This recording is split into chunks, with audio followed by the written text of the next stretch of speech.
answering your organizing questions. One of my followers reached out to me and sent me a video as well as some photos of her closet and dressers that she's really having a hard time figuring out how to get organized. This is a really funky closet. It's an odd shape. It's kind of at an angle. It does have some really cool built-in features, which is neat, some built-in shelving, but it seems even kind of hard to enter the space with how steep that angle is. Here's a look at the dressers. Looks like things fit reasonably well. We aren't 100% bursting at the seams here. Yes, there is like an entryway into the closet, and that's a really good place to start. I would recommend that you pull everything out of the closet, sort it by type, and make a decision on what to keep and what to let go of. I would love to get all of the shoes to the left side of the closet, and I think in seeing the amount of shoes that you have, this might be doable. There is this space between where your hanging clothes are and the two shelves that you have at left, and I think that we could add vertical shoe boxes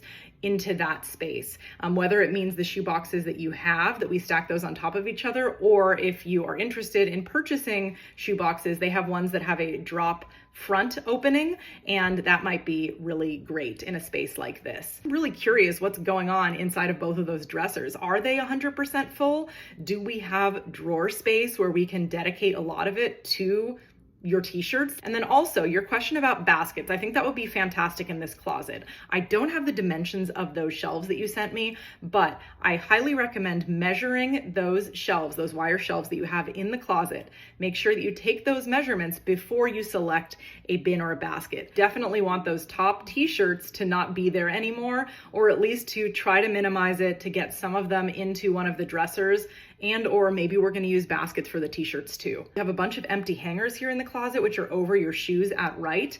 If you don't have clothes that are going to go back on those hangers, this can be a great opportunity to hang some of those things that you have folded that are really kind of overwhelming the space. Cubes in the back of the closet. I'm not really sure what you are storing there, but just for a more uniform aesthetic, I would recommend getting all identical baskets. If at all possible, switch it out for matching hangers. That's a pretty cheap way to get a beautiful aesthetic in a closet. And then also try to clear off as much as possible the flat surfaces on top of those dressers. If you're interested in having me answer your organizing questions, send me a DM or email me at info@goldenwestorganizing.com.